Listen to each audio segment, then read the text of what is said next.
All right, this may be a first. We're early for live 11:05. I'm BC, and I have no clue who you are. Bill. Billy. So Billy, we're doing a new thing called we're calling it the Saturday Night Special now. So I'm going to try to maybe do something every Saturday night. And are we far enough? Can you see us? Oh, you're good. Coming closer? You're Can you good. hear me? We're good. So you've seen 2 weeks ago. Yes, sir. I was just wandering around the back. We got stuff everywhere. Making a deal. Yep. DIY. Yes, sir. So you got you an A-Rod. Here it is. A frame. Like I told you earlier, it's a good thing you got it when you did because I think we sold it 27 just right afterwards. So this frame's set up for a 350 transmission, small block Chevy. Okay. We got an 8.8, and this is our Model A. And the reason we call it an A-Rod is because it fits on the 27 chassis and it's channeled. It's not a beginner car here. No, You're ready, you can handle the task. I can handle it. And I got a lot of friends that are willing to help. Well, that's the good part. Hot rodding is about friends. It's about Absolutely. relationships and hanging out. So you've got bodyman experience, metal experience. Yes, sir. Yeah, I worked at a hot rod shop up near Kansas City for the last 4 years. Really? I learned a lot, and like I said, I'm still friends with all those guys. So So is that where you're from, Kansas City? I'm actually from West Virginia. Well, I mean, like now? Yeah, right now, yeah. Yeah. Perfect. Yeah. Are you going to be at the World of Wheels? Yeah, I am. We're doing a plug. Do a plug. World of Wheels. I don't even know where it's at. Where's it at? I think it's downtown. I forget the name of the building. World of Wheels, Yeah, downtown. World of Wheels, Kansas City. It's, Okay. Friday, Saturday, Sunday. We are going Friday, Saturday, Sunday. We are going. I'm going to be there. I've not been on the road for years and years. A guy named Brian built one of our 27s, so you'll be able to see it. It's Oh, a 27 chassis, but a 27 body on it. And I'm going up there specifically for Saturday. We're going to go do a round table, a hot rodders round table. There is no coincidence. You realize in the Hebrew language there is not even a word or concept for coincidence. Yep. So you're not here by coincidence. Yep. So Saturday, Kansas City, 11 o'clock. I'm not sure where. We're going to try to do it on one of the main stages, and we're going to do a rodders roundtable. We'll do it live on the thing. So if you're not there in person, show up in person. Find me or Brian. His is a really cool. It's silver and black with red stripes. The background is like of an old building. Cool. You can't miss it. He's running for points. He's doing the ISTA for points, and he's got a good shot at winning the championship for the class. It's that nice. So you'll be there. Yeah, I'll be there. You'll be part of our roundtable. Yeah, if I get there in time. Yeah, 11. So we're going to do 11 o'clock, and what we want to talk about is exactly this. Yeah. What motivates somebody to build their own car? Ever since I was a kid, going to car shows, growing up with my dad, he runs a body shop, and just going to car shows all the time with him and hanging out with all of his friends. Build a car. Yeah, I wanted to build a T-bucket when I was in high school. Yeah. And CCR had the plans, and you get the plans and you cut all the metal. I looked at that and go, oh, that's pretty daunting. It took me 40 years to build my first T-bucket, and then it got out of control. I'm an old body man. My dad wasn't a body man, but I started doing it in high school, and one thing led to the next, and Yep. here we are. Here we are. Yeah. I started out wanting a T-bucket when I was younger, Uh-huh. and then I started drifting towards 5-window coupes, and that's what it's been. That's been my dream car. Built Well, one of those. you know, around here we say we don't build cars here.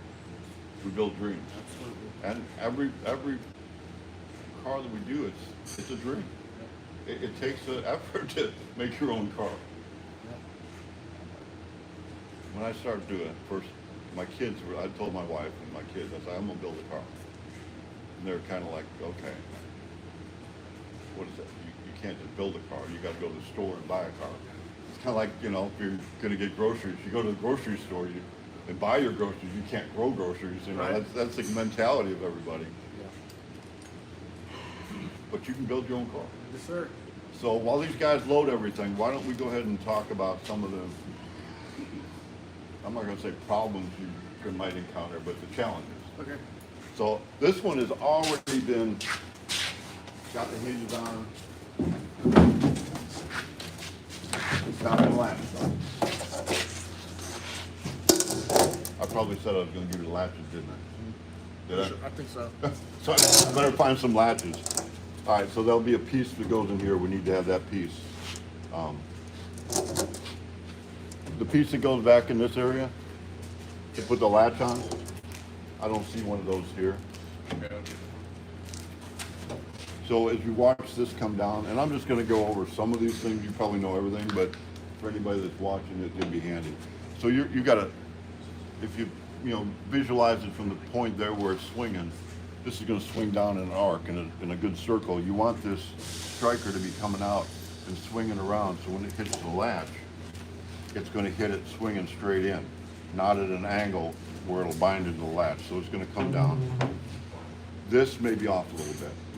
So what I usually do is once I get my latch into the car, and they'll give you a little thing that bolts into here, it'll bolt through here, and the latch goes into it, and get the latch in the car, then you'll know the angle of the latch, which will be about this direction. You'll want it, I guess you'd call it 90 to the pivot point. I would just cut this out. It's the way we've been doing it. Put your striker in here, take some little pieces of cardboard to get the right distance between this piece and your striker. Put it in, and you got it. You know exactly how that striker is going to hit that. So when you bring this down, all this area here, this will be cut out. You can go ahead and polybond into that, and it's going to hold. Make sure your bolt is polybonded in good, so that once that dries, it's going to be stuck there. Yeah. That way you can take your striker out. Okay. You can see this has got a little on the edges. You need to do a little bit of body work. Take a screwdriver or something round and flat, go over every corner like that and hit it hard. There might be a little bit of air in this corner or something. Okay. You'd much rather find it before you paint it Right. than after it's been sitting in the sun and shrinks up a little bit. Because it may look good on the gel coat, but it may have some error. So really look at all that. With these windows, hopefully we got these pieces right here. We got them. These guys, are they on it? Give them a kudos. Yeah. They know what they're doing. So this here, we use it for another car that it fits in here full. Let's open this again and show everybody this. It's actually a good instructional video, and we're doing it out here. Once we go in the body shop, I may lose signal. So if this wasn't an A-rod, your floor would be lower. And this would fit all the way down in there like that, up against that. So what you're gonna wanna do is cut this around to fit in underneath this. Okay. And then your latch is gonna go in here, Okay. bolt onto that. Countersink the screws into that. Latch will be there. Once this is bolted in, like I said, you can bolt through here and here. Put a nut on the back side. You can get a button head bolt or a countersunk bolt, whatever you do. So that goes there. Your dash gets bonded in, but we do that usually after the doors are on.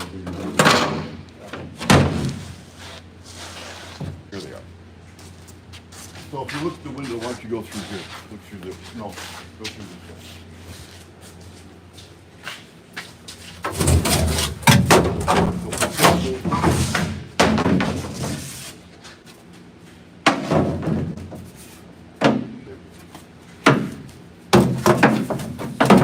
See how that's covering that up?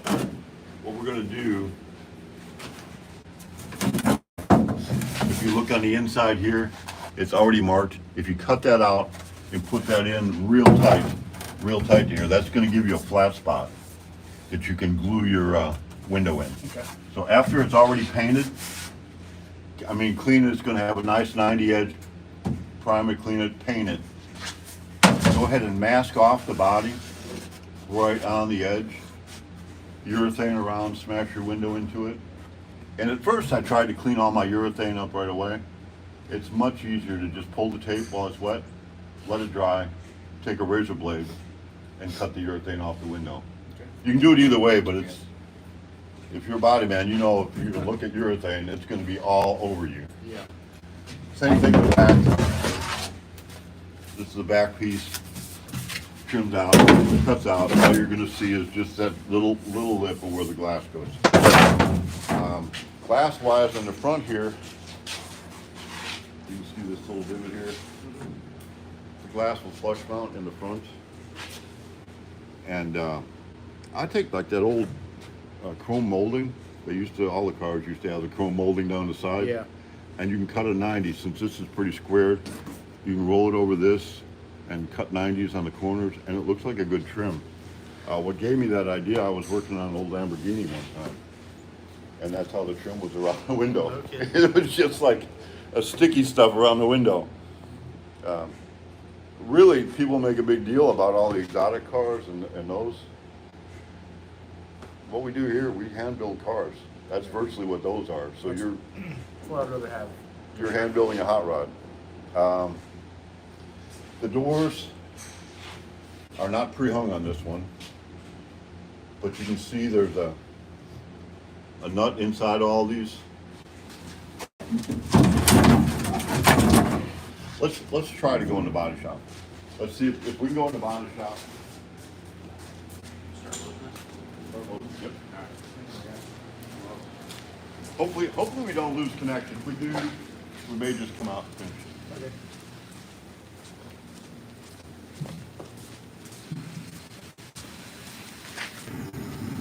This is where the hinges come through the door. Here is listen, I'm actually working on the deck right now to line up the deck. So if you look at this car, I want this to match exactly like that. If I lay this thing down, I swing this one up to there, you can kind of see this is at a bad angle. Yeah. So what I do is take, I got my little special tool. I've already got this one fitted, but I'll take this and homemade tool, and all you do is you want to bend it up or bend it down. So what you may have to do with these hinges, you may have to bend them hinges so that it's in or out. Okay. Just right. So it doesn't get better than Might piece have of to make a metal. tool, like Make you're saying. yourself a tool, get you a vise, and it'll work. That's the best way to do it. Once you get your doors latched, swinging, and then latched, you want to put your window. Can you get over here and still see it? I don't know. Okay, hopefully don't lose it. Still got everybody? All right, very good. So this is the window going in a 32. On a 32, the window has to go in, down, and cock it up and bring it up into it. The Model A's, the window comes down through the top. So you see the top of this is open. Yeah. This will cut, and the window comes straight down through the top, and there's a cap that goes over that. We use an aluminum channel. We bond this channel in. On the Model A's, much easier. You got two straight pieces. Will come up, and then I'll take in the cap itself. I'll take and bond this into the cap. So when the cap goes on, it just goes over the glass. Now, if you're doing a 32 DIY or a 34 or something like that, you can see we've notched all this Yeah. so we can bend it around. These boards are the exact shape of what we want that. By the time we put the piece into here for the welting, the 1/4-inch glass fits right into it, and we got the shape of the glass that way. Once your doors are on there, kind of line up. I don't know if I've ever showed this. You take your outer skin for the door and kind of take the board and bond it into the thing so you've got your outer skin. Because this here may be a little off. So you're just bonding it to this side to start with. So once you get it, make sure your outer skin down there so you know that the window frame is matching the outside of the window on the outer skin. Once it dries overnight, take that skin off, and then you can take that wood out of the bottom, and you're good to go. Simple enough, right? So I'm just going, how much of what I just said, I said a lot. lot of stuff here in a short amount of time. It all makes sense. Does it make Yeah, sense? Absolutely. Anybody making comments out It's there? hardly an inconvenience. What's that? It's hardly an inconvenience. Hardly an Hardly an inconvenience. inconvenience. And you need a job? Well, we're needing some employees over here in the body shop. As a matter of fact, Kansas City ain't that far away. No, not that far. You know, when I first come down to Arkansas, land opportunity, I had to learn how to be broke. Yeah. After a while, I was down here, I decided if I'm gonna starve, I can do that on my own. But I went back up, I started a body shop when I was a kid. My brother still owns it up in the western suburbs of Chicago, so I worked with him for a year, going back and forth, and then came back here and just opened another body shop and came into it. Point being, all I had to do was go home about twice a month. You could come down here, work, go home back once in a while. Yeah. Only my wife would like that too much. I let my wife stay home. She stayed here in Arkansas with the kids. Yeah. Only did it for a year, but Right. that's a no. No. When I was in the military, I would commute back and forth from Wichita to Kansas City about every weekend for a good 5-6 years. So been there, done that. You already done that? No, All I right, do so that you one had the again. experience. Yes, sir. Any other questions? I mean, there's way more to it than what I've said, but I don't have any right now, but I'm sure some will pop up as I'm going through the build, of course. yeah, if you want, obviously you're watching some of the Yep, videos. I'll watch them all. Throw the comments on the videos. That way I can answer a question and do that. So they might have you loaded. Okay, I'll sounds good. look for all the rest of the parts, and we can call this the end of the live at 11:05 to start it at 10, and be done. See how to turn it off? No? Heck. Next? Done? Exit? Cool deal.